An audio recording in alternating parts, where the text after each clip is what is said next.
Shut up and sit down.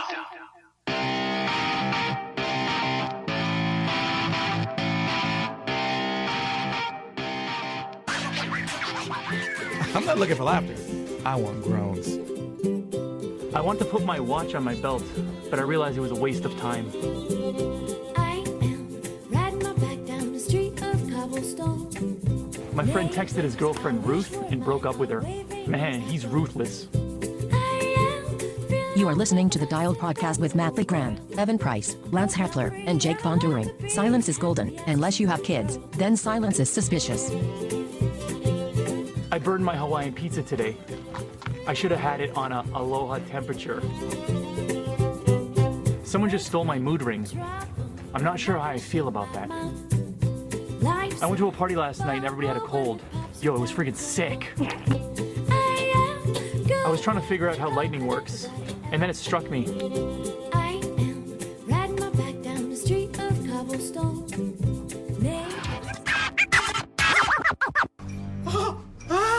Okay, it's fine. Why don't you take a seat? You look a little tired. I'm too tired. Like a bicycle. What is happening to me? Hi, and welcome back to the Dial Podcast. I am Jake Von During, and I'm here with Lance friggin' Hepler. Lance freaking Hepler. For your listening pleasure. For your listening pleasure, here I am. What's up, your frigginess? How are you? How are you friggers doing? Friggin' fantastic. To Lance's left, Mr. Matt LeGrand. What's up, ladies and gentlemen of the internet? You guys are looking fan-frickin-tastic. That's right. Thank you. That is right. You look better than you are. Also true. Coming to us over the Verizon network. You guys might remember this guy, Mr. Evan Price. You might remember, you might not. Probably not. Probably not. Who? It's, I don't understand. how old are we all now? I don't know. This was a perfect timing because I am on the trainer on a beautiful day outside. It's 80 degrees Drinking. and perfect here. Absolutely beautiful. This is not by choice. But we are what we're drinking is about enough tailwind Ooh. to probably clog up a drain. and about 6 granola bars and another 4 Annie's packs of gummies. So I'm chewing into the microphone. I don't apologize. We're all drinking LaCroix. We know how to mute you. Yeah. Oh, perfect. Good. today? What's everybody drinking today? Nice. LaCroix's around the... LaCroix. LaCroix. We all got LaCroix. LaCroix. Awesome. Do you know what I am not? Go Do you know ahead. what I'm not drinking anymore? Real quick, while we're talking about drinks, Red Bull. I have not had an energy drink in Whoa. about 3 months. Wow. Wow. Almost 3 months now. Yep. Wow. The shaking finally stopped. No. What finally prompted that, Evan? You know, I think it just finally came down to there's just so many things with my lifestyle that need to change for long-term health, and that was probably somewhere on the list. It's on there. So why not start it now? So energy drinks way down. Is there an inverse relationship to coffee consumption by chance? No, coffee's still pretty high. And Good. I might at some point this year before a race take an energy drink, but Yeah. now I think- outside of that, it's definitely not part of the weekly process anymore. I think you'll notice that when you come off the caffeine kick for a little bit and then you take some in before a race, it's so much more effective. Yeah, I think that's kind of Yeah. the thought process too. Far less fun, though. It actually, what I used to do before Ironman races was That is true. I would take a week or 2 weeks off of caffeine and then race morning have one, and it's like, whoa, you feel so good. Okay. Oh, wow. But But you have headaches and body aches for like yeah, but caffeine to the untrained body can sometimes cause some Diarrhea. it's not like it's not like your body is untrained. It knows what to do. It's like drink coffee, go to yeah. the bathroom, go race. And Two- actually Two weeks off of caffeine is not gonna make us not trained for caffeine anymore. and Hopefully. the other thing is like pre-race, your body is just like dumping everything anyway. It's like get rid You of said all things. dumping. And that was so much pooping. yeah. 12 years old. Love it. My God. I mean, before all of those running races, I would always go to the bathroom like 3 times. Oh, yeah. Running was the worst. I'm on a 3 groove rotation. Yeah. That's where you want to be. pre-race. It's funny how our bodies do. This could be a whole topic in its own. The things that Change our of body topic. does when we know that it has to go and The compete. whole even topic is on just gonna be like pooping. stupid things like not stupid, but things like the flogging ride. Like Yeah. you want to go out there and you want to perform, and you treat that a little bit like a race. Your Right. body's like, oh, okay, we're gonna do the whole pre-race thing. All right, let's do this. Go to the bathroom. Yeah. Oh, all right. Well, hey guys, guess what? Just when everybody gets used to the new format that we started at about the beginning of the year, we're gonna Champ Bailey. we're gonna do the lead out news first. Mix it up. Champ Bailey is late. No, he's here. Here I am. We are going to talk first thing about the Giro d'Italia. Brand new news coming out this Giro. morning. It is Monday morning as we're recording this. It is a rest day on the Giro after 9 stages of the Giro. And the big news is Remco has pulled out. Evan, did you see this? Oh yeah, definitely saw it. That was. Tell you what, Seventh grade. taking care of yourself is also part of winning Grand Tours. So this counts as him not winning. Okay, so 100% Wait a agree with second. you, which, I don't want to hear one. Oh, if he would have not gotten sick, he would have won. So, what exactly happened with Remco to force him to use the rhythm method? Okay, so he had to pull out because he was diagnosed with COVID. Do you know what they call the rhythm method? Late Keltian Derby. They've got a name for it. Okay, it's It's a long We're name. dancing on Those the are- we're Disney, dancing. Disney might drop us, guys. I don't know. Okay, that's not Disney. good. I know our Disney sponsorship is over. Let's go back a couple stages. We had a mountaintop, not a mountaintop finish. I can't You had think time anymore. Before the time trial, the day before the Okay. time trial, Finished on top. he did not finish on time. Oh my gosh. We've lost it. It did not finish on top. There was an up and a down and an in and out. That's what she said. Okay, sorry. All right. So Guys, can we get serious here? I mean, No. Remco's time trial position was very, very tight. Okay, it was very tight and narrow. We're not going to the time trial yet. We're going to the day before. So the day before, on the final climb of the stage, there was a downhill after the final climb. But the final climb on the stage, Remco lost contact from Roglic. And so Roglic and Garrett Thomas, right? and G, yep. Garrett And G. Garrett Thomas and Teo, what's his last name? Gegenhardt? Yeah, Gegenhardt. Teo Gegenhardt. They were sticking with Remco, not trying to stay on his wheel. But as Roglic pulled away, they went around, and Remco couldn't go with him. So he cracked just a little bit on that day. He ended up only losing like 18 seconds or something to both of them. But they put time into him and thought, oh, wow, Remco's showing a little bit of frailty Sign of here. weakness, yeah, for sign of sure. weakness. So next day, time trial, and no Filippo Ganna. Why? Tested positive for COVID, so he pulled out too. He did I not did do not know that. that. He didn't do the time trial. And so, man, it was looking good for Teo Gegenhardt, but then Geraint Thomas outrode him. Geraint Geraint Garrett, G. I think G, whatever. G. Thomas. I can't say his name. I don't know why I can't Geraint. say it. Geraint.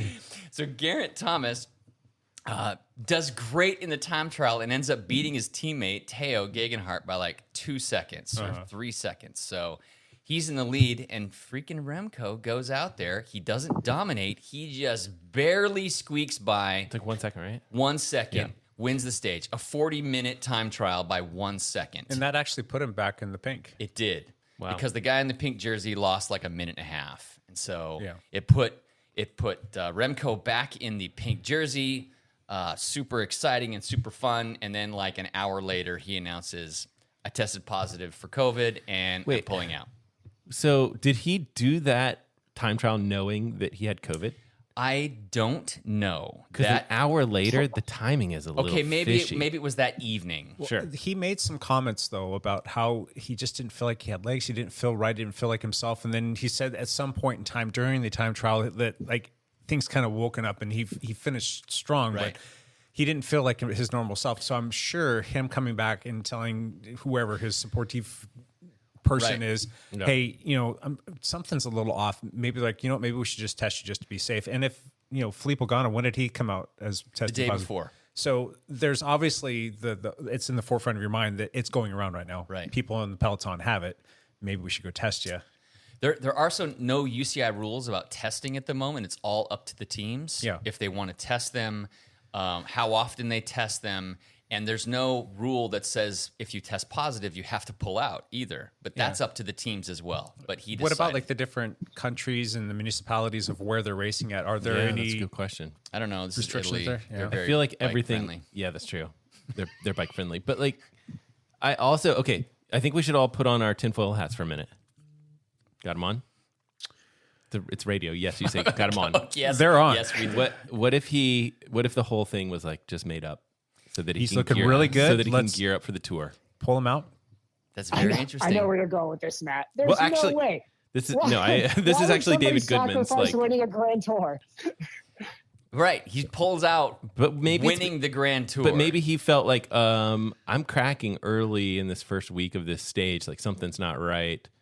COVID or no COVID, he pulls out. He starts focusing on the tour. So then they put him on the tour team is a possibility. What is that? A month away? 6 weeks, I think. 6 weeks away, the Tour de France? I think that my tinfoil hat theory is not good. I don't think you pull. I mean, the It thing is that we don't know. interesting. The thing that we don't know about Remco is that we don't know about that third week. We know he can do like a week or two. Yep. We don't know if he can do a 3-week tour. Well, and crush. Here's another question. Like, if he does have COVID, and let's say it's the variety that doesn't really kick your backside so bad that you're, unable to do anything. Yeah. Could he potentially still have it and sit in? And if that was the case, how would that be received worldwide? How would that be received in the Peloton? How would that be received? If he had COVID and he stayed in the race? Because that's not cool. It's not cool at all, not cool. if you ask me. So it makes all the sense in the world to pull him out, and maybe they do recalculate. Well, he's not going to be able to finish this one. Why can't we maybe?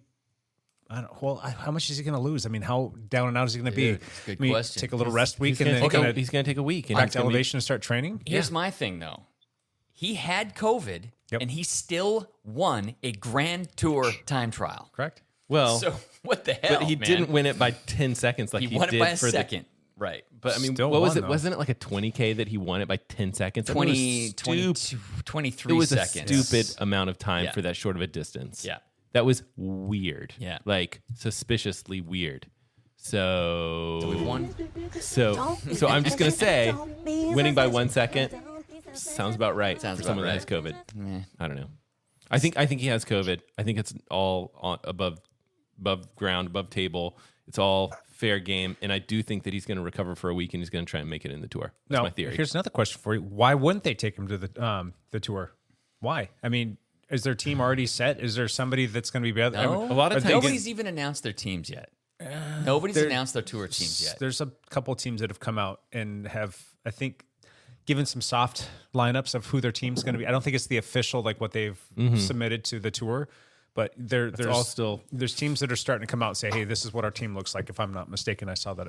Julian Alaphilippe. They've got would be- Julian Alaphilippe. he's They've the got guy, Casper right? Asgreen. They've got Fabio Jakobsen. Oh yeah, They've that's- got I mean, Tim Merlier. I mean, none of those but guys are are sprinters. None of those guys are Remco. Who's going to be as far a as like a- GC guy? And Alaphilippe isn't even really a GC guy. No, I don't think so. Tim He Declercq. would be Domestique. He would be a hell of a domestique for sure. Evan, you love Remco Evenepoel. What do you want him to do? You got a poster of him. Are you looking at a Yeah, poster of him so- right now? So, yeah, he's right next to my Lance poster over here. So, what I think would be basically Quickstep's going to have to make a choice as a team. They're going to have to basically say, okay, we are going to 100% go behind a GC guy like Remco, or they're stage hunting.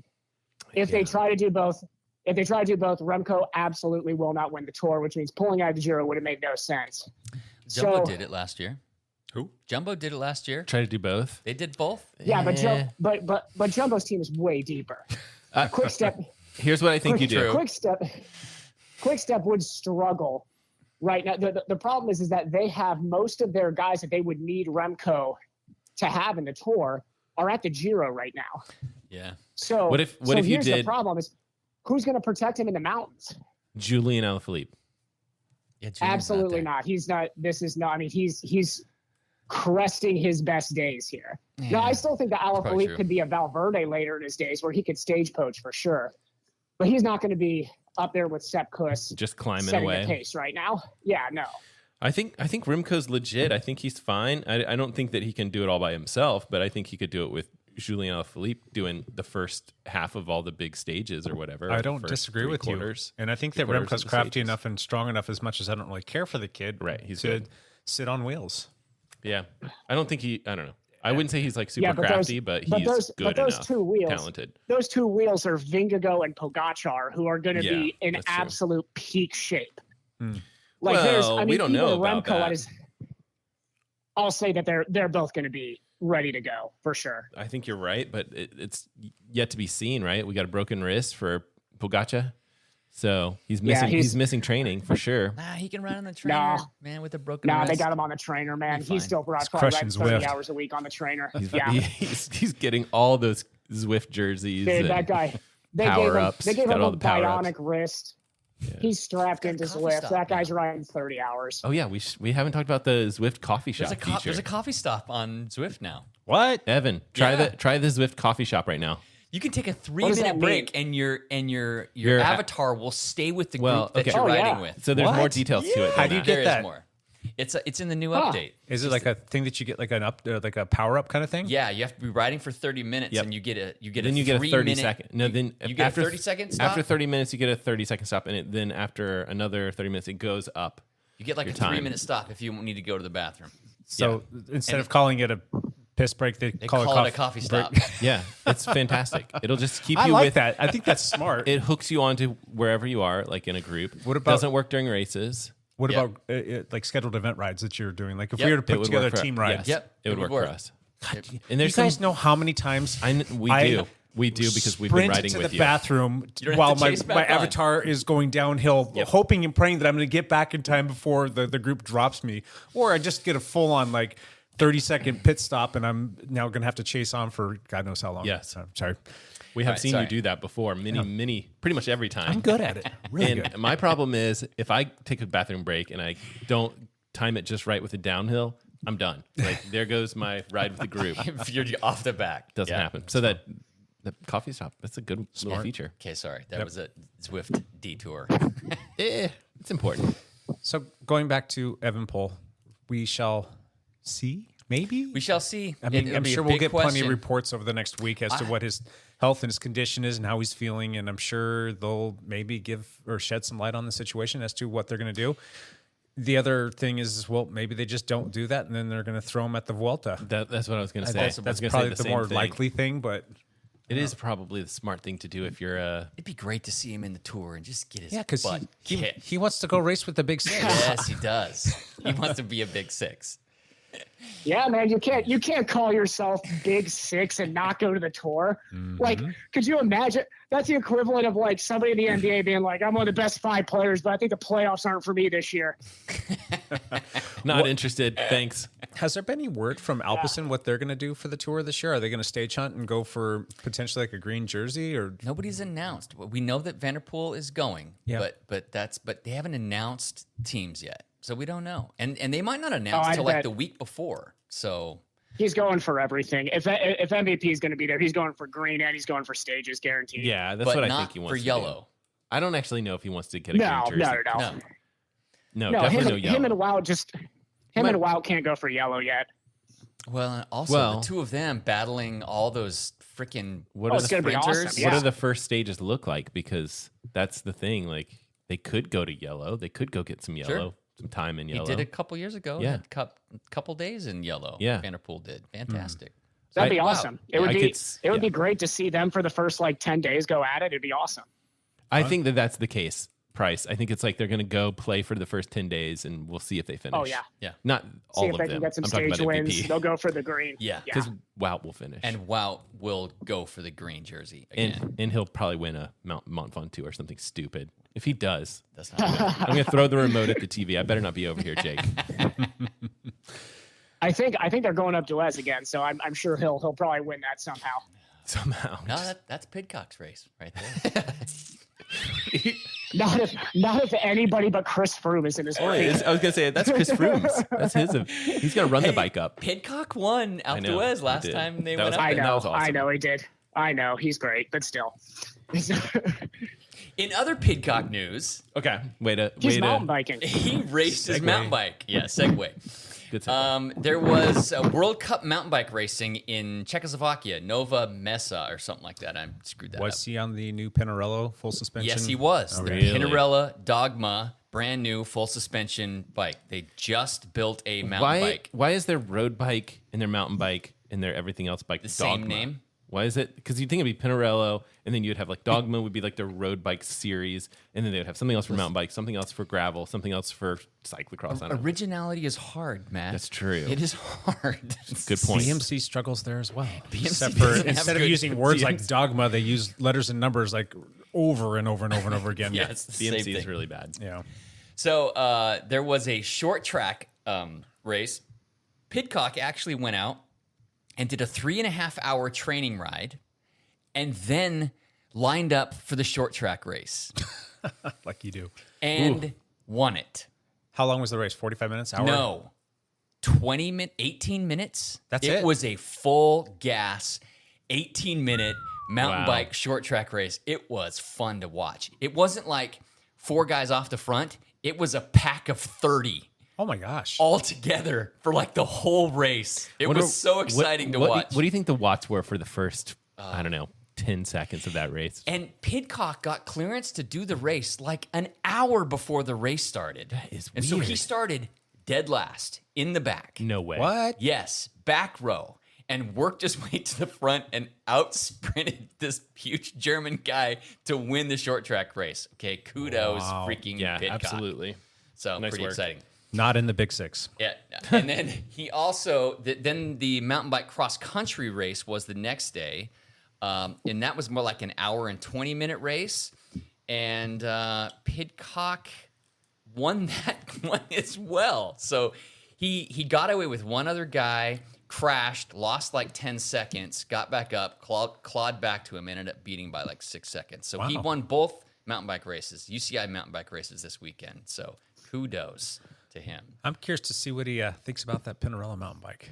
Yeah. He was riding on an unbranded BMC 4-stroke Right. for some time, and I know that was really rubbing the folks over there at Pinarello pretty much the wrong way, but I don't know. He crossed the finish line in the cross country race, hopped off his bike, wiped off the word Pinarello so you could see it pretty well, and just like presented the Pinarello to the world. Here's the Pinarello Dogma mountain bike. So that was kind of exciting. Kind of his job. Yes, that right. I mean, I'm exactly. sorry, but- he did it perfectly. He did it great. What do you think that thing cost? About 15 grand? I'm sure. Probably. Freaking Pinarellos are 15 grand to start with. Starting at. Starting at 15 grand. Oh, that's so funny. pretty exciting.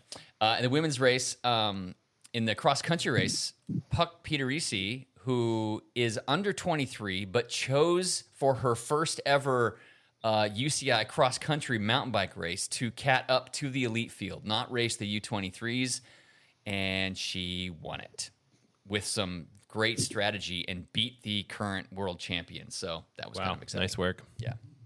So that's it for mountain bike racing. Cool. Any other female races? Yes, we had a fantastic race in Italy. No, not Italy. It was in the Basque Country of Spain. Okay. It was called, I'm going to screw this up. Do not screw this up. This is important. The 3-day Itzulia Yep, women nailed it. race. Itzulia. Itzulia women race in the Basque Country. Itzulia. Yeah. And the three-day race, the first two, this was a really interesting story because the first two stages were both won by Demi Vollering, who is crushing this year. She's won almost anything she's raced this year. And on the last day, Annemiek van Vleuten really wanted to win the stage. And so SD Works, who Demi Vollering rides for, instead of trying to defend her jersey for the win, they said they were going to go full gas. They were going to attack. And so Annemiek van Vleuten tried to get away on the final climb, and Demi Vollering just sat on Annemiek van Vleuten's wheel, which allowed her teammate by the name of Marlon Reusser to attack and she was able to attack both Annemiek van Vleuten, and Annemiek van Vleuten couldn't follow because she was trying to stay with Demi Vollering, who she thought was her Main competition. And Marlene Reusser got away and won the stage by like 2.5 minutes. Not only won the stage. And because she won the stage by 2.5 minutes, she ended up winning the GC overall. That's just awesome. Yeah. Okay. Which brings us to our topic, right? What you talking about, Willis? What you talking about, What are you Willis? talking about, man? What are you talking about, What do you Lance guys Hepler? What do you guys think about handing off a victory? Not just like a tiny like, oh, here, you get the stage, but I'm talking about like the entire tour, whatever. And this is not a grand tour, obviously, but like handing over the entire race to a teammate. So this was a gift by Demi Vollering to her teammate. She clearly could have beaten her own teammate, but they had this plan from the beginning saying, look, if you get away and you win this stage and you win the whole thing, fantastic.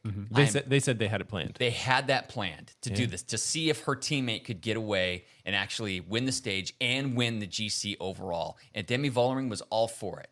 So I freaking love that. I mean, it just makes you love Demi Vollering even more. It's very selfless. It's a very selfless thing to do, and it's a great thing for a team to have teammates that will do that kind of thing for you, because it doesn't always have to be about the same person over and over and over again. It's kind of nice to be able to spread that out a little bit, but it's also going to throw other teams on the ropes. They're going to be like, whoa, what the hell? What just happened? What just happened? And that person not only won the race, but they won GC. And for the team to be able to do that, I mean, that's kind of cool. But in the same breath, what's Eddie Merckx saying today? So far, we haven't heard anything from Eddie Merckx. But this is what Demi Vollering said after the stage. Okay. She said, every stage I was on the podium together with Marlon, her teammate. I am super happy that she takes the last stage and the overall win. When someone from Team SD Works win, we all win. And that's perfectly said right there. Yeah. That's how I feel about any race that we step into.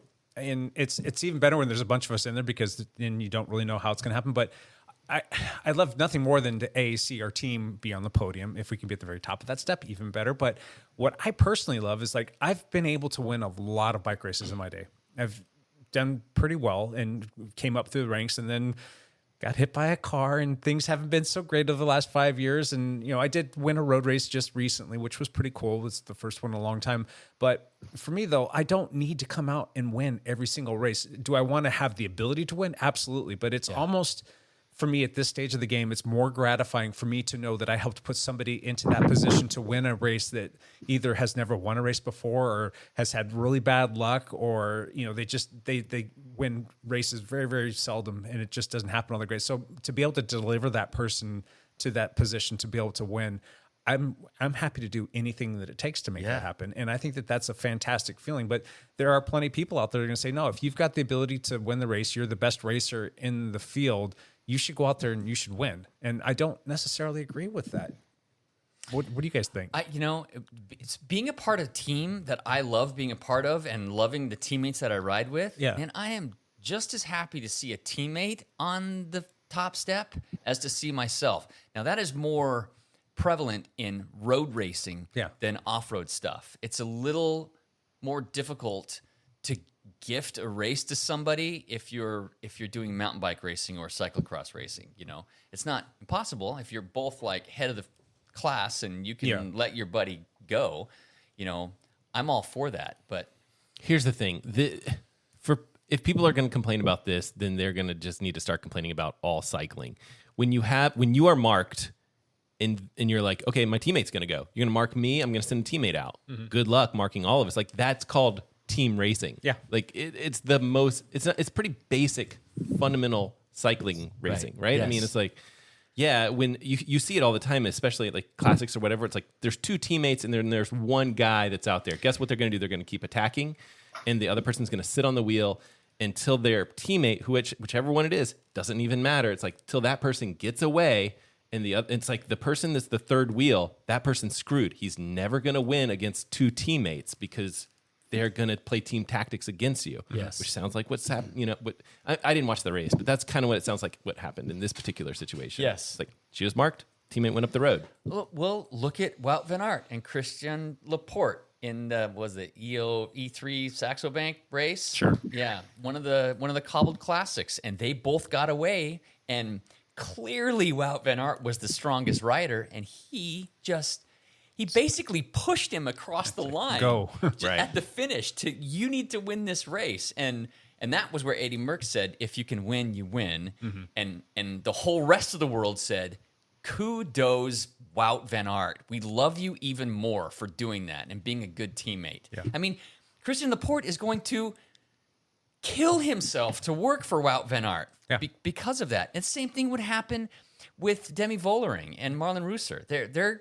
She is like her ride or die for forever now. Yeah, some people might say though, hey, he just gave up a bunch of money, or she just gave up a bunch of money by letting somebody else win the race. But that's not how it works, especially in road racing, because you've got your contract, you're getting paid regardless. But you're going to come into a race, and if you win, there's a purse there. But the team will take the total sum of all of the monies that have been won, and they split it evenly amongst everybody out there. Yeah. So even in the Tour de France, if you've got people winning money on stages for like winning like the King of the Mountain jersey, or winning the however many dollars they're putting on like a sprint stage or whatever it is, it comes back to the team, and they pool it all up and they divvy it out amongst the riders and probably some of the support staff too, if I'm not mistaken. If I think that like Jonas Vingegaard, when he won his prize money from the Tour de France last year, he split amongst all his teammates, and he didn't include himself in that.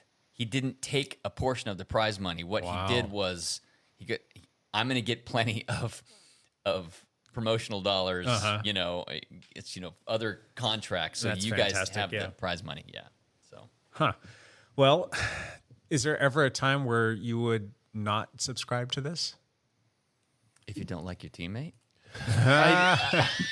I like the idea of being like, hey, me. Okay, so let's say you've got like some sort of superstar team. Let's say like, I don't know. Let me think. I need to think of a good example where you really have like two people that are like superstars. And I like the idea of being like, we're going to work together until we crack everyone. Okay, wait. This probably happens Lance on Armstrong our team. and Albert Contador. Armstrong and Contador. Let's work on you work together. Astana. Yep, that's true. They you work hate together each until other. someone. You work together until someone is like clearly the jersey person. A lot of teams do this where they're like, we have two front runners. We're gonna kind of let it figure out and play out. And Here in the Giro right now. We have Theo Gegenhardt and Geraint Thomas. Yeah. So they are teammates. They're separated by 2 seconds right now. And what do they say? They're like, these are our co-leaders. Initially, it was that's supposed to be Theo, but Geraint like outrode him in the time trial. I think he beat him by a few seconds. So it almost to me looks like they haven't quite decided. Correct. And we're a week into the Giro, Pretty and they far still in, haven't quite decided who is it going to be. And right now they're sitting 1-2. No, 1-3. I think Roglic is in between them. So interesting. Like you said, it doesn't really happen in the off. I mean, gravel's different though. That's still more towards the road tactics in exactly. gravel. Would you ever like give up a win in a mountain bike short track race or an XC race to a teammate? I want to say yes, that I would. Yeah. I mean, I can.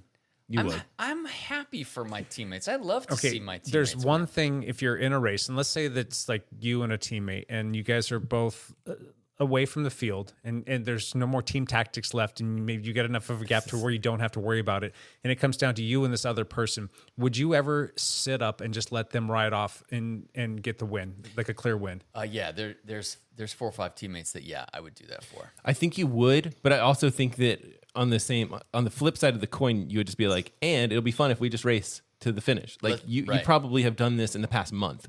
You've been racing a lot. Yeah. Some of those times you probably are like, this person needs a win. If it was me, you'd be like, this person needs a win. Yeah. If it was like Dudlick or someone, you'd be like, let's race. Like, I just feel like it depends on the person, on who you might be like, the situation. So this is you gifting it. Let's put it in role reversal. Let's say that you're out there and Matt, he takes your lunch every single day. Yeah. And Matt just sits up and says, Lance, you go, you win this one. He gives it to you. Do you feel like you earned that? Or are you going to say, no, let's duke it out to the end? Or are you going to be That's good another with question. like saying, yeah, I'll take the little freebie. And then Matt, I know Matt could have beat me, but he's going to let me win. So did you really win? Do you really want that? I don't want to think about that. Did Christian Laporte really win E3's Saxon Bank? Is anybody ready for a devil's advocate here? All right, Go for it. Let's hear it. We need it. All right, here we go. I'm a hard devil's. I'm going to Satan advocate this one. Okay, So we're ready. at the very top level, understand these cycling teams are also battling for world tour rankings. If one of the best on a team is going to gift a victory, that's probably pre-decided that's not going to hurt the world tour ranking for the team. Because if Wout's not True. winning races, Jumbo-Visma's not placing as high in the world tour ranking, which does determine funding at the end of the year. So, and there's also prize money for that. So it's amazing what she did, and it's awesome, but she's also doing it tactically. She understands this is not going to hurt my world tour ranking significantly, and as a team, we're still making money off of this. It's different when you're an amateur cat, 3, 4, 5, or cat even 2, racing with your team, and this isn't your like living. So it's different when if you are somebody on a team, like I understand Eddie Merckx's point of view. Eddie Merckx's point of view is that if Wout wants to continue to be considered in the conversation of the greatest of all time, he cannot make a habit of handing off wins to teammates. Yeah. That's just the bottom line. Disagree. Yes, he can. When he hands off, guys, when he hands off a victory. Hold on. No. I'm a devil's advocate this. I love it. Let's go. When you race at a professional level, there is a level of respect. Okay, everybody want to remember Lance Armstrong at Panettone? Yeah, what happened when Lance handed a victory to Panettone? That was not smart. Panettone was pissed. Yeah. He was pissed because it's not respectful. At the top level, when you race professionally, if somebody let me step in front of them at the end of a triathlon, I'd be pissed at them. We're all professionals here. We're racing for places. Don't gift me that. That's disrespectful. What So, about when it's a when different one world. of the English brothers? What are the two Browns? The Browns, the Brownlees. Brownlees. Yeah, Yeah. he the one Yeah. was cracking and he Hun- pushed his brother across the line first. Carried his Yeah. brother across. 100% different story. Johnny Brownlee needed points to win the overall series. Alistair Brownlee had no chance of winning the overall series at that time. Johnny Okay. Brownlee had to place second for him to win for him to win the World Series, the WTC series. Okay. Hmm. Okay, Different so world, guys. okay, Very so different Evan, world. But what? Okay, but what about for our listeners? Our listeners aren't on World Tour teams. They're a bunch of scrubs like us. A lot of our listeners are. Yeah, but you watch them. How many listeners? What? How many of our listeners are triathletes? 3? So we're talking, guys. We're talking about pros gifting pros. The reason this is a big story is because it never happens. Yeah, that's true. It happens like once every 5 years. Like nobody, like trust me, these guys are not looking. It's not like Alan Philippe's looking over at Remco like, no, Remco, you take it today. Like that's not how these guys operate. Yeah. The only It time is that kind of that's how they gonna operate, happen- though. I mean, yeah, if it's like if it's GC battling, you don't give up a second. But when you're dominating, sometimes you do. You're like, I'm not going to win this stage because I'm that far ahead. Because if you're dominating, you're dominating. You don't have to. Yeah. So I think it depends Which on is the why It probably situation. happens once every like 5 years. You get Wout who's with Laporte. He's like, dude, I'm going to win like 5 of these cobbled like races this year. Go ahead and take this one. Yeah, it's not like he didn't get a final result, too. I mean, Nope. second place, it's still Not bad. pretty Yeah. stinking good. He's I'm still on the podium. Yeah. And to They're get not gifting it to each other. Yeah, that's true. I mean, is there? So are you're saying that pros is one thing for us commoners are our little sphere of people that ride in our categorized 2, 3, 4, 5 field. Do you think it's ever appropriate for us to be doing that kind of stuff? Sure. Why not? You guys race every like couple weekends, like at least 2, 3 times. It's great. Like go out there, race with buddies. If you got a buddy that did a ton of work and like he's invested, wants to win that race, why not? Like you don't have to be the guy that like pips a teammate at the line or anything like that. I can't say that I've ever personally handed over a race like that where I've sat up and said, "You go take the win." I mean, I usually will battle to the very end, and it's always kind of fun to keep it sharp that way. But there have been plenty of times where I've gone into a road race knowing that, hey, it's not about me today. I'm not the supported rider, and I'm just here to be. But that's different. Yeah, that's race tactics. It's race tactics, but you're in essence, if you think that you have the capacity to be able to win that race, you're in essence giving it to somebody else. If you're going to put yourself in a position of being a domestique where you're going to be supporting that person, so you could kind of say that it's 6 of one, half dozen of another by sitting up and saying, all right, in this race, I can clearly win this race, but I'm going to support Lance. I'm going to say, Lance, we're going to support you today. I'm going to do all of the work for you. I'm going to blow myself up, and hopefully I'll be able to, maybe stay attached to the group, or if I have to ride in by myself, that's fine. Gruppetto it, whatever. Yeah. But I'm effectively turning the race over to Lance. I'm paying a race entry fee to go race for Lance in this particular scenario. Is that something that you would you guys ever think that that's a bad idea? No, because if you were my teammate, you told me during the race that you could have won that, but you decided not to, I would have called BS. but generally the protected rider sandbag. That's an awful sandbag. But generally the protected rider is the strongest, or who you've decided is the strongest on the day. So, on the day. Exactly. Yeah. And I mean, understand that running and triathlon are different sports. Matt knows this rule.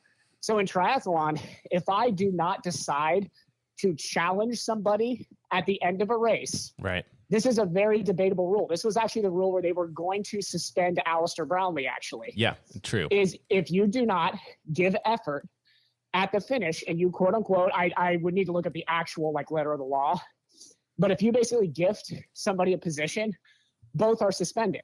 This happened in the test event in Tokyo when Georgia Taylor Brown and Sophie Caldwell, was it Sophie? It might have been Sophie. There's both the 1 and 2 place were DQ'd because they ran across the line holding hands. Same thing. There's actually a rule like this in running too. And there was 2 high school kids that got disqualified this past weekend.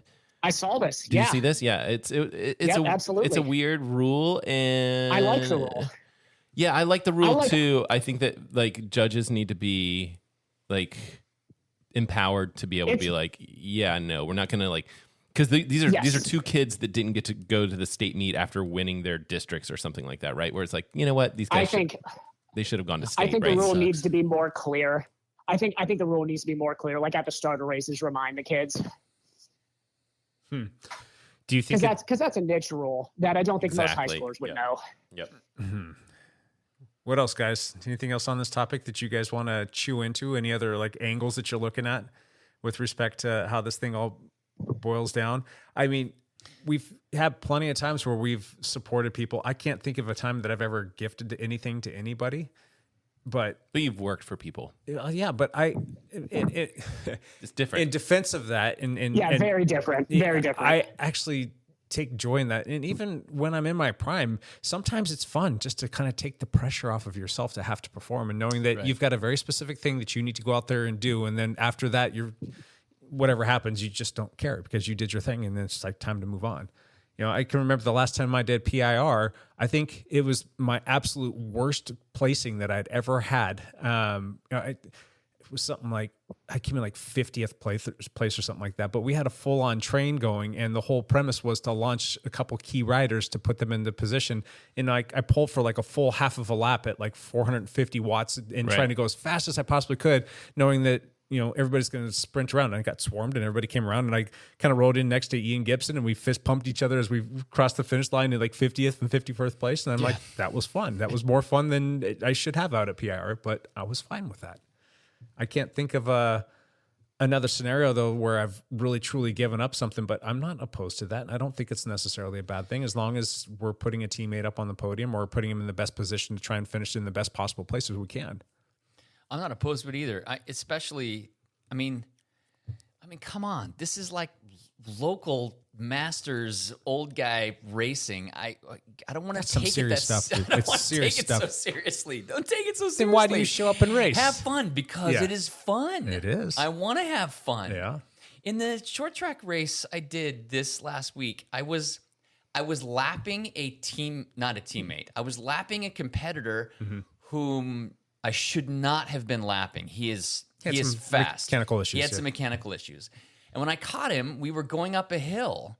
on our mountain bikes, and I put my hand on his back and I pushed him Give a up the push. hill because I wasn't going to improve my position in the race, and the guy behind me wasn't going to catch me. So I pushed him up one of these final hills just as a, dude, I love you. I'm out here with you. We're here to have fun, and I hope this helps a little bit. I don't want to take it so seriously. I mean, when I line up on the race, yeah, man, I kind of switch on, but I also I want to laugh and I want to have a good time, Sure. and I want it to be fun too. So Yeah, but if you and I are both in a race together, you're not going to sit up and let me win a short track race or an XC race. You want to put the screws to me on that thing, and you want to beat me as much as you possibly can. yes, just as you don't want to do the same thing with me. Yeah, Yes. maybe a little bit less than you. Maybe.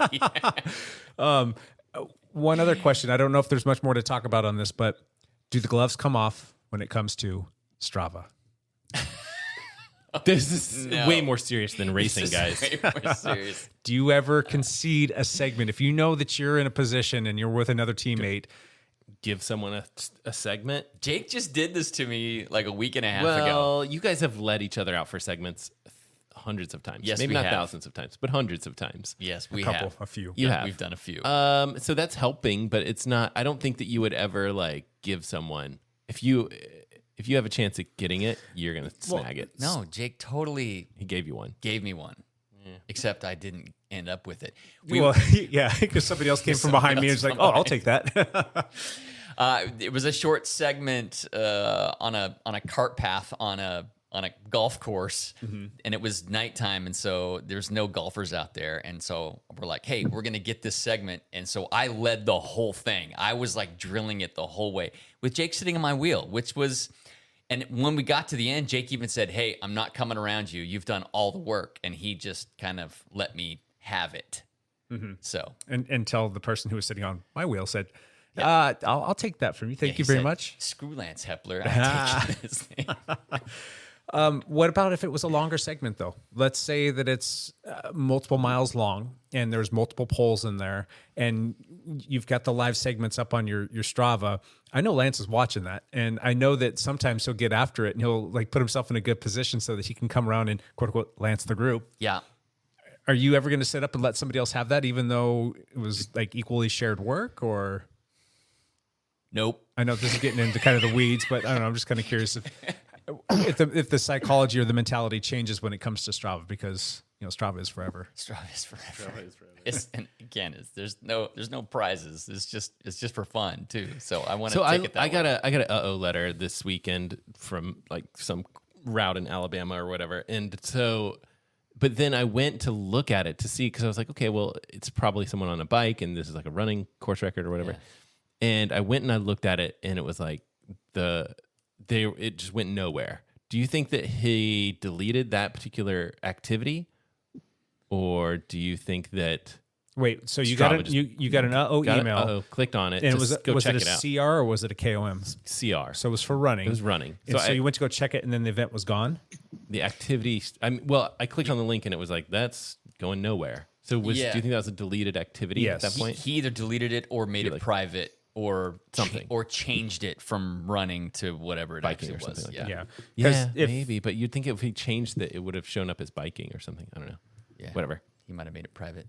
Probably. And if you make an activity private, it course goes record's off. gone? Yeah, it goes off the leaderboard. Because I need my course records. Yeah, you do. Yeah, you do. I don't. All right. So what's the verdict on this, boys? Is it? I love it. It's brilliant. Yeah. I'm super cool that we get to see people gift things to teammates. Think it should happen more often than Yes, it does? I do. Okay, Matt. What do you think? I think it happens about the right amount. About the I don't right think amount? we need to like. I don't want racing to just be turning into all of this like handing over. Oh, and this person is due for this, and this person is due for that, and it's cool when it happens rarely, and we can talk about it. But I don't want to see it like all the time, because I like it. Even if your teammates, it's cool when they dig a little bit and trying to push each other and have fun. Mm-hmm. I don't know. That's my take. And so, Evan, you're going to stand on the pedestal of this Oh, shouldn't happen. You can take it from my cold dead hands. If you respect me enough, we both better be dead at the finish line. Okay, one last scenario that I want to ask you guys about this, and we've talked about this before, and it's kind of been something that always makes me chuckle because it comes up every now and then. I believe it was in 17 or 2018, we had one of the very, very early season road races. It's a very flat course, about 6 miles around, called Dirty Circles. Yes. I was racing in a higher category later in the day, and I had volunteered for doing the lead car driving duties. And it was for the, I think it was the Masters 40 plus 345 group, or 4-5 group, if I'm not mistaken. It looked like a team ride because we had so many people that were in that particular race, but it was awesome. It was a big field, and we probably had, I'm not kidding, it's somewhere between like 15 and 20 people from our team in that race. So we made up probably about a third of the field.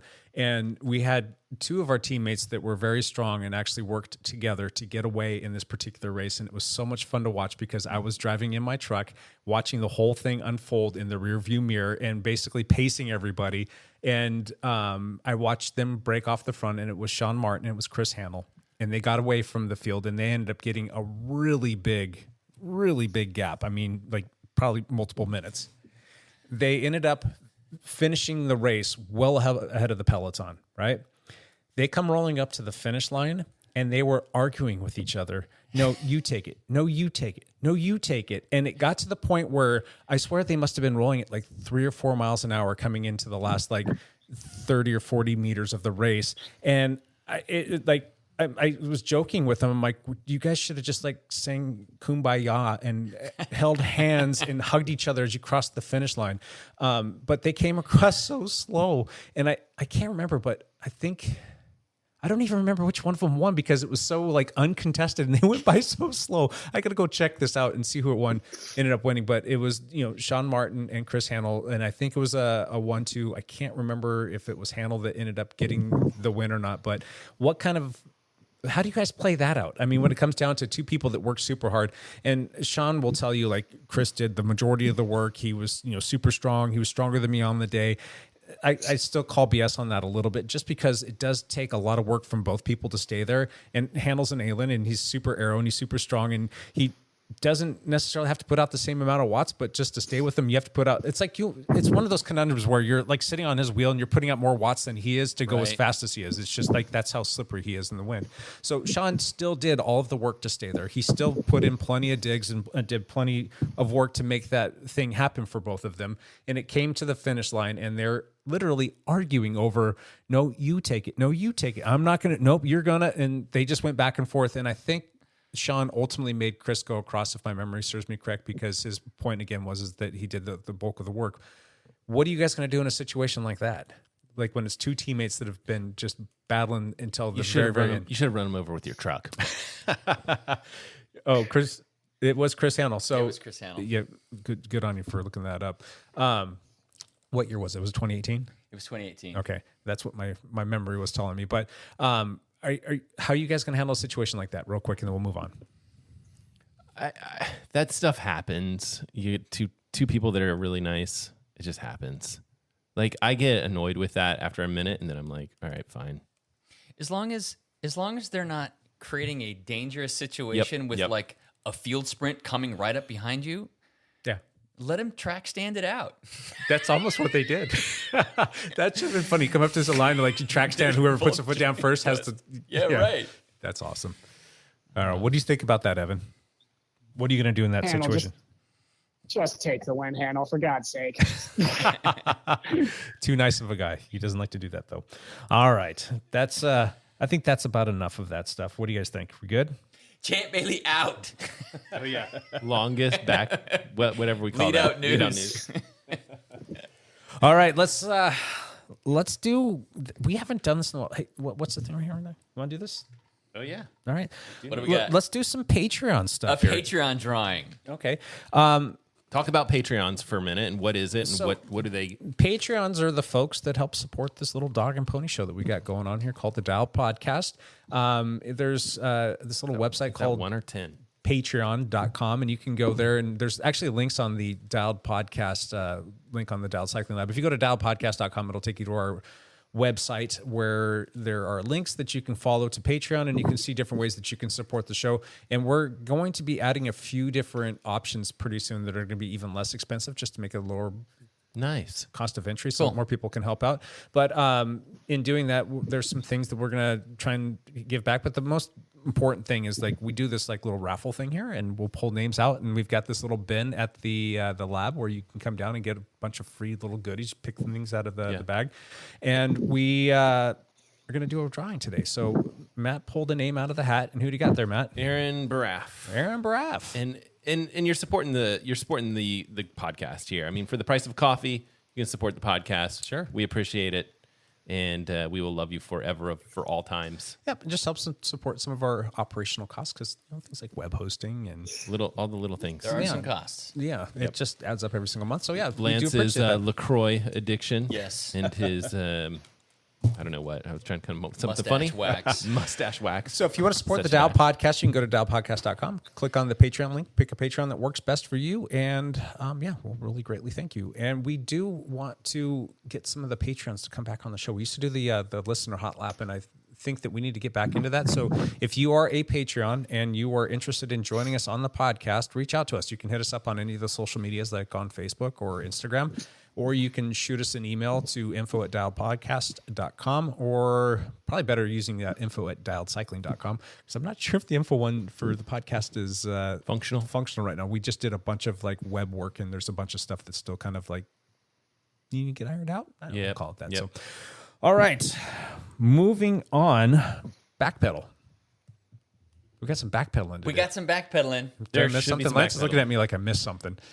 No, you didn't. Okay. I think that the guy on the phone and the guy sitting across to me on my left here they have actual racing to talk about. So let's get you and me out of the way real quick. Okay, Matt, why don't you go first? Yep. I have been running and swimming some and biking a little bit. I texted Jake this weekend to see if he could bike, and he just sent me back a reply with his hands, with pictures of his hands, and they were like dark green. No, it was a thumb that was a thumbs up. It was like a thumbs up, like, hey, thumbs up. You go bike by yourself. Yep, jerk. Green thumb, baby. And in the yard looks fantastic. It does, dude. It's pretty maybe slick. I can backpedal that. That's backpedal. Just a picture of your yard. Backpedal. I went and biked shortly thereafter, and it was stupid hot, and it was windy too, and so I felt great on the way out, and. Coming back from Vancouver, it was just like wind in my face, which you'd think would help cool you down, but it was just hot, and I was falling apart, and I was going 10 miles an hour, and I was tucked down in the drops. Pushing 300 watts going 10 miles an hour. It was ugly. I was probably pushing 3 watts because I was so tired too. Probably didn't have enough nutrition, didn't have enough water. Who knows? I just get on the bike and go these days. But backpedal, done. Jake. Cool. I got in 3 rides last week. Nice. That's it. We did the gravel ride, which was extra spicy. Sorry. It was all of us, and we were all playing bikes. As a matter of fact, that was the highest MP that I've ever had for one of our gravel rides. Wow. My goodness. Bonkers, but it was a blast. I love that ride so much. Fun. Yep. Though we need to kind of cool our jets in some situations, but that's neither here nor there. Yeah, that's another conversation. Yeah, and then a great lunch ride for the shop. Everybody was well behaved in our zone too. And then we did the flogging ride, and the flogging ride was a blast per usual. When is the Friday night fog hat coming? Is that right? This fog hat, Fog hat ride. It's coming up in 2 weeks, if I'm not mistaken. So that'll be coming out very soon. We need to start knocking those out early. And I decided that there was it's Mother's Day weekend this past weekend. Yep. There's a lot of stuff going on. I've got a to-do list of things at home that are 1.5 miles long, and there was just family time that needed to be spent. And I decided that I was going to take a little bike sabbatical this past weekend. So I haven't been on my bike since last Thursday, and was able to get a ton of stuff done, and was trying to get some projects finished up, which included a lot of work around the house and yard work. I think it was like 8:30 in the morning on Saturday morning, and this has nothing to do with the Dialed podcast, but I started doing yard work at 8:30 in the morning, and I didn't finish until 7 o'clock at night. Oh, I wouldn't be able to stand up after that. A 1 hour break, and that was to go to Home Depot. So, oh my gosh, it was a long marathon day, but I got so much done. But I have an idea. Let's try to destroy your shoulder. Mission accomplished. It's not feeling good. What are you thinking, man? It's not feeling happy. And as a matter of fact, I followed up that with a bunch of work yesterday just to kind of finish up a bunch of loose ends and get it all buttoned up so it looked great for the afternoon of Mother's Day so that we could have family time here. And looks great, but It does look good. I am wrecked right now.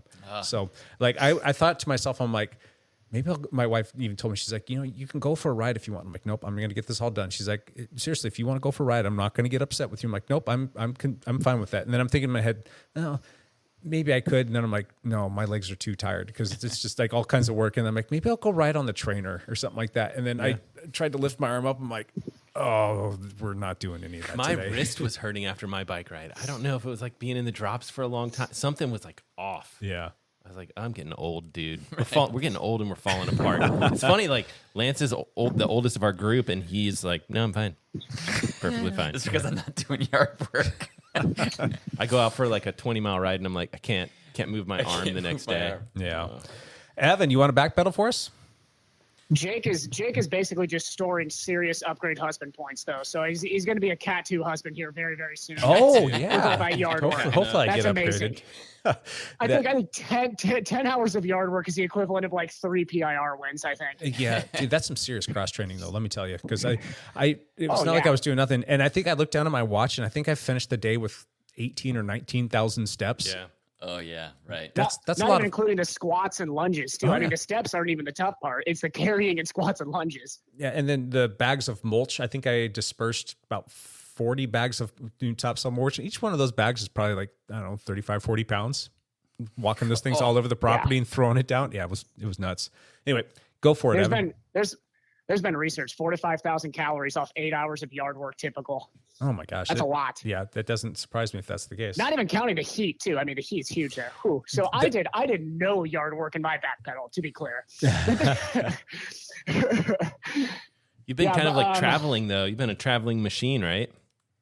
Dude, I'm exhausted. We're riding the razor's edge here. This is so had caught up with you guys about St. A's, which was probably the worst pro race I've ever had. And then 6 days later, so after St. A's, we drive up to White Lake, North Carolina. We stay in Wilmington, North Carolina. Beautiful town. Absolutely love Wilmington. Legs start to come back around. I've started to get used to East Coast time, thank God. So I was sleeping a little bit better. And basically went to the race knowing that this was like the A race for the start of the year. And the systems just kind of came around and I felt good. And morning of, felt really good. Knowing that the start list was going to be basically just 12 mid-pack guys with 2 guys that are pretty quick. So there was a guy named Elliot Bach and then a teammate of mine on your left, Travis Wood. And Travis is a young guy who's really coming into his own now. So my goal was I just wanted to see him win. So all week we were really making sure Travis was good. He had just had COVID. So he was just coming back into fitness and feeling really good after a good Oceanside performance. So we all went in with high energy and had the best swim of my life by far. It was a wetsuit lake swim.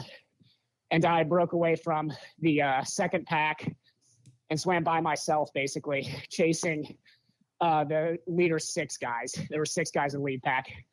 So I was in no man's land. And came out in 26 and change. Swim was Wow, like... that's a good time, dude. They said... Yeah, they said the swim was like 50 short. And it's really salty where they swim in that race, which gives you probably a little buoyancy, maybe? No, actually it was just a lake. Oh. So no buoyancy. So that's why I was so happy with I it. might be It's a thinking of pretty- a different race at that same location where they swim in the... You're thinking of the Ironman race there. Yep, you're There's right. an Ironman race there that's what I'm thinking where of. they swim in the ocean. Yeah. Yeah. This is a pro-am race where they just swam in the lake. Nice. So it was a good swim. Probably the best I've ever had in the pro field and less crowded than usual, which definitely played to my advantage so I could get into a rhythm. Hopped on the bike and the bike legs are really coming around this year, which is great. So just tucked in and it was basically 2 hours of 4 turns you could take an arrow, 2 laps. I think I came out of arrow like 5 times total for like 5 seconds. So very tucked in. I think I averaged like 26 high, almost 27 miles an hour, which has been a long-term goal to touch 27 in a race. Yeah, I had that's the third actually, best bike on. That's pretty cool. Third best bike. I had the third best bike on the day. So my match was all the bike. It put me into third. So I biked through the field. I was sitting on the podium coming off the bike, feeling probably as, we'll say, not as good as I've ever felt, but definitely as motivated as I've ever felt in a race. And pretty committed to, I was telling Josh after the race, was pretty committed to making sure I was near dead by the end of the race. So I was trying to pace the first 10K smart, taking in food, and then it started to get hot. And unfortunately for me, there were two guys who are great runners in the field who came off and were moving well. And it's a double out and back course, so we could all see each other. Yeah. So I'm moving well, but the last 4 miles comes. I hit the last turnaround with 3 miles left. And unfortunately, I can see that Ricky Flynn, who is a former 212 marathoner, and a guy named Yannick, super nice guy who. Yeah, you've raced him a ton of times, right? Different guy, actually. I know who you're thinking of, but this guy's a new pro. Okay. And can run. Former collision runner, so very quick. And I was in trouble, so I could see them coming.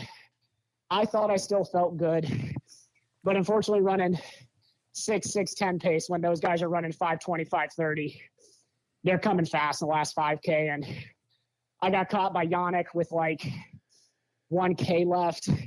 And then Ricky Flynn came by me for the last podium spot because they paid out 4 deep. Dang. He came by me with like 500 meters left. So if that, close. And just had no response. Hit the finish line, just immediately hit the ground. So it was everything I had, but you feel good about the race though? Yeah, it's a race that showed me I'm where I should be right now. So I've got Josh and Ari have convinced me to possibly race this weekend again at a race called Onion Man, which is an Olympic distance race against them. That's a local one. Walla basically. Walla. It's the Walla, Dalles or somewhere. Walla Walla. You've done that one before. I have. Yeah. Josh won that last year, right? Yeah, I think so. Yeah. I would expect you to. I mean, I guess I would expect it to be you and Josh between you two to. Ari's in pretty good fitness. Ari's right coming now, down so, for that one. Yeah. Interesting. He needs to get a race under the belt, so he's coming down for it. Well, that would make sense for you three buddies. Would you guys are all friends to just go enjoy that one? I don't know. Yeah, I mean, we're gonna. You'll try and kill each other, but it's me, Ari, and Josh. So yeah, we'll try to literally kill each other during the race. Yeah. But it's Evan, gonna you be great need, to race you with need them. to say now that you're gifting the race to to Ari. I've already. It's funny we're talking about that because I had my list of sandbag excuses because I got sick to end last week, so I was Thursday, Friday, Saturday kind of sick and still today recovering. So I'm just messaging Ari. I'm like, just to be clear, if I lose, I don't feel good. So that's predominantly an amateur race, correct? Yeah. Oh yeah. Do they have a pro field, or do you just mix in with everybody else in your age group? We'll just mix it. Well, I mean, They have it'll an just be elite field, I think. Yeah. There'll be some like elite field that goes off first. Hopefully. Do they like comp your entry or anything? Do they take care of you guys? No, I'm sure we'll still pay. Come on, Onion Man. They should be excited to have you guys. Have they reached out to you guys to and- see if you would come? No. I think the race director knows Josh though. Okay. So Yeah. Well, he won last year, so they're a good group. It's a small race. I'm personally fine with paying for it. I mean, at those small races, I'm fine with that. I just think. But I mean, you and I like rave about why racing, and we have ever since we've known that group. But like, I still think that they should. Like, if you're a pro triathlete, you should have a free entry. It doesn't cost them anything, and it brings the competition level up. Interesting you should mention is actually this year they started that program. It's such an easy idea. They're doing it at Pat Crest. So we'll have They should do it panel. everywhere. They should do it everywhere. I mean, Hag Lake is cool. I mean, all the races they put on are cool races. It's only $90. Hag Lake's got a great history to it too. I mean, there's a lot of great races that have happened at Hag Lake. For a triathlon, that's pretty low. It's only $90. Do you swim in the Columbia? Yeah, I mean, Do you remember if you swim in the Columbia? For Onion Man? Yeah. Yeah, Lance, where are we swimming for that? Do you know? We don't know. We'll look it up live. The water is where you're swimming. In the water. Lance, where are you swimming, Lance? It's not giving me. No, it is in a lake. Oh, gotcha. Those aren't working. That's an image. What does that lake say? Here, zoom. That's fine. Don't worry about it. So you finished in 5th place, you said, or 6th place, Evan? At your Fifth place? at White Lake. Yeah. Will you go back and do that again next year? Yes, that'll be on my schedule every year now. Sweet. Wow, really? That's a big trip, Yeah, dude. the race before won't be, so I'll only come out for White Lake. Okay. Nice. Yeah, it's in Bennington Lake, the swim at Onion Man, so it's not in the river. Cool. Interesting. Gotcha. Awesome. Anything else? Any more backpedaling for you? No, that's it. Cool. Hepler, you Yes, raced. I did. I raced my bike this weekend a couple of times again. It was Remember from the previous podcast listeners that Lance was struggling to figure out where he wanted to go. yes, There was like the opportunity to race short track, whatever, or whatever it is, like the Washougal. There was 2 short track races, Yeah. one on Saturday, one on Sunday And then in there was the Washougal, Bend and then race. there was the Cascade Gravel Grinder.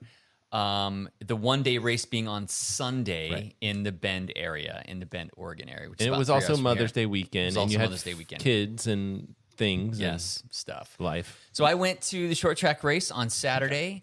It was pretty well attended. It was warm and hot. Lots of people out there.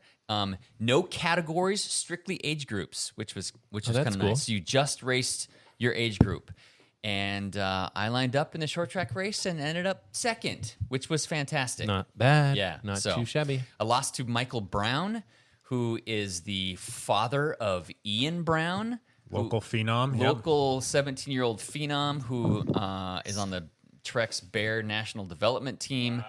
And he's like super fast. And Michael, I've raced him, I don't know, 30 times. I've never beat him ever in Really? any race. Yeah. So apple doesn't fall far from the tree. No, and tree kicked your butt, huh? the tree kicked my butt. I was able to hang with him for 2 of the 8 laps, and I was so stoked that I was able to hang with him for 2 laps. So How it are was his exciting. technical skills in comparison to yours? Are you guys on par with each other, and he maybe just has a bigger motor?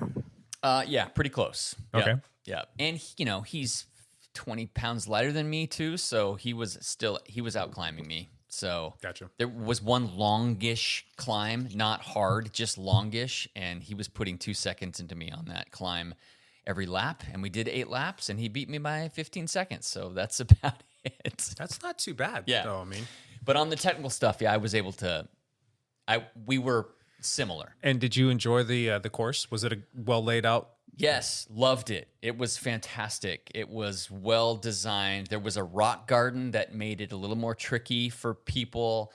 They put more berms in some corners so you could just Rail, yeah. rail the corners. It was a great course, tons of fun. So How I was the enjoyed it dirt very much. condition?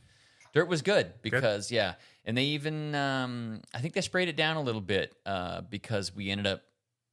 It was really hot in Northwest here, over the weekend. It So was in the 90s this weekend. It What was was in the 90s. what was the temperature your race time? my race time was 8:45, so it was still perfect. pretty good. It was like Probably up- 68 degrees at 8:45 a.m. It was wonderful. Really? Yeah.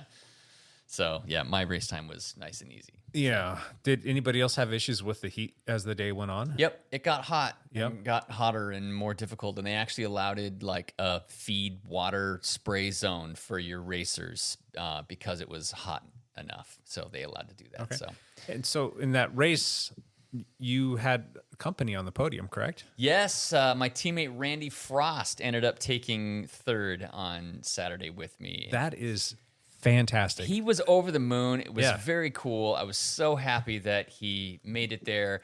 We have other teammates that are very fast as well that just aren't quite there this year yet. Mm-hmm. And so for Randy to make it on the podium, he was like over the moon. So He's been training hard, putting He in has big been. miles. He's getting Yeah. fast too. he has been. So Good job, Randy. good job, Randy.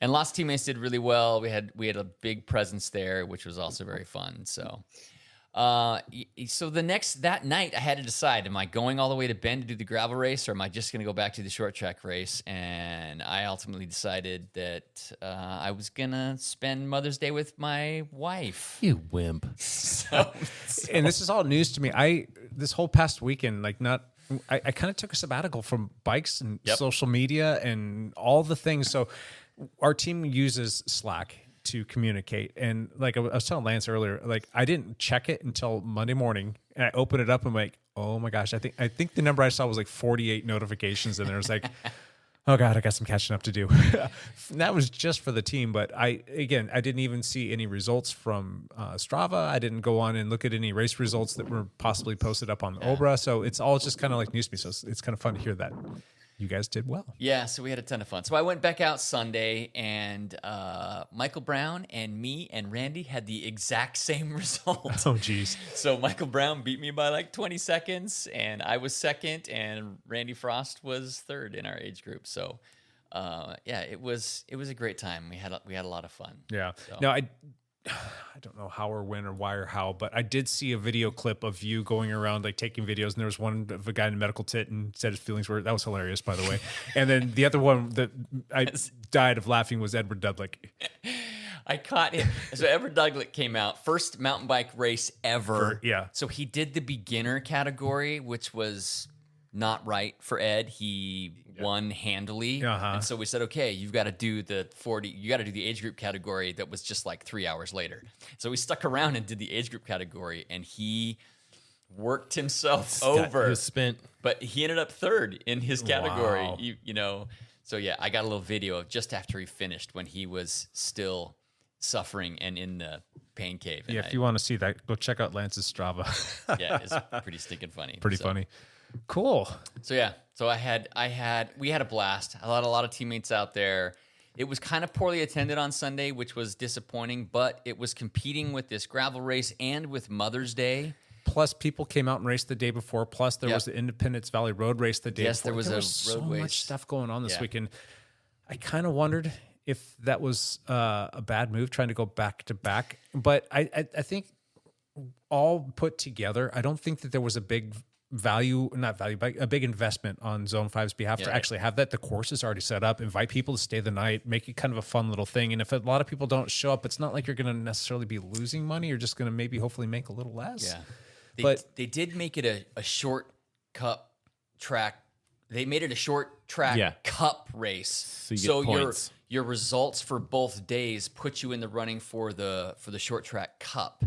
And so and the first three people in the short track cup, you ended up getting these very cool custom made wood medallions that had so you got second in the cup. I got second in the cup because the results were the same. Yeah. So I don't.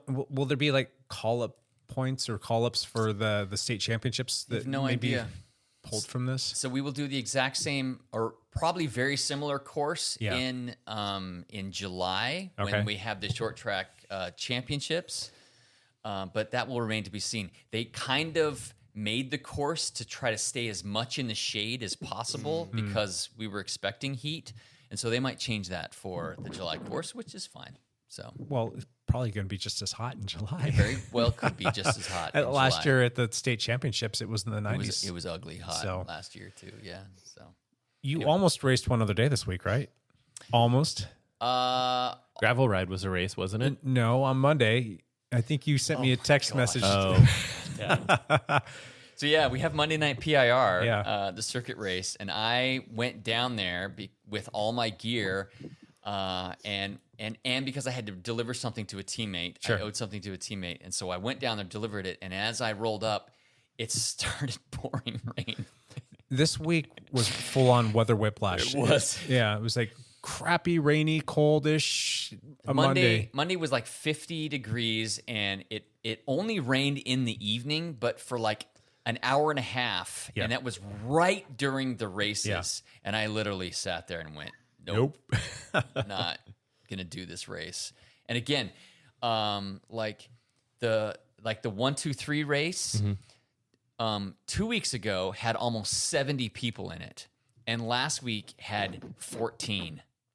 Wow. And that was because of the rain and the weather. So tonight's race, another 70 people. I'm guessing there will be 70 people out there tonight because or more. It's going to be in the 90s. Yeah, it's still warm, but it's not going to be quite as warm as it was over the weekend. No, so and it's an hour race. I mean, so I think it'll be well attended tonight. Good. So cool. Yeah.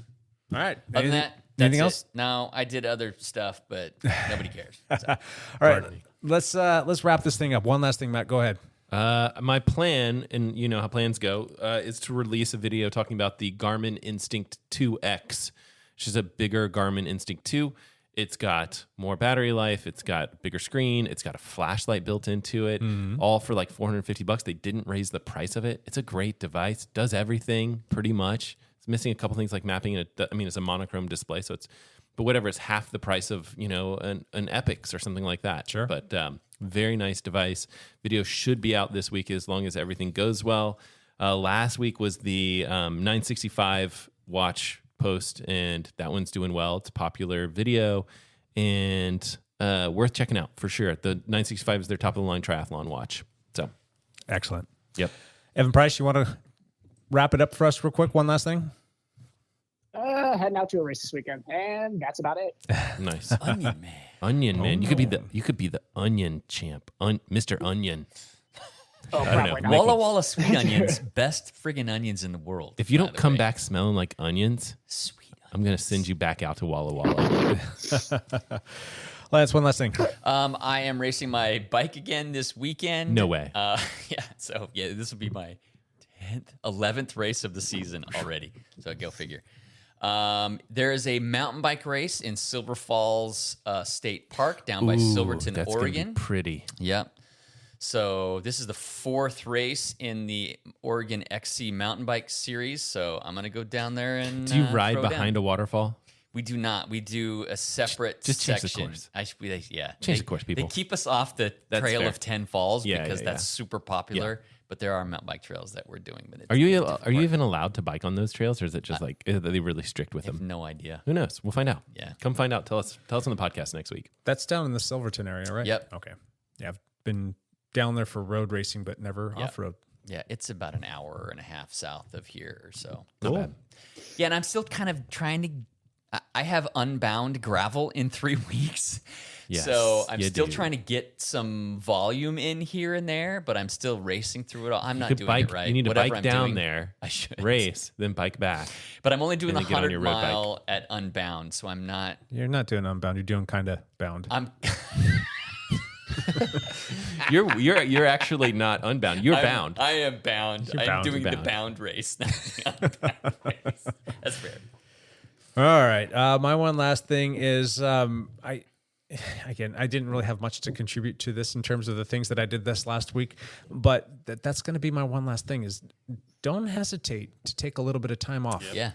Just disconnect. It's actually quite nice. Like, oh, hey family, and oh, this whole laundry list of things you got to get done. It was nice to be able to check those things off the list. And I sometimes get caught up in this all things dialed all the time because we got a lot of things going on and always trying to push, and it doesn't feel like work. It's always like it feels like it's fun, and I sometimes have to remember to, like, you know what, take some time off. So it was nice to be disconnected and off the bike and just moratorium on all things cycling for a few days, and it was kind of nice. So try it sometime. So Good for you. Yeah. Give it a try, people. All right, we will be back next week with another one of these. And until then, bye for now.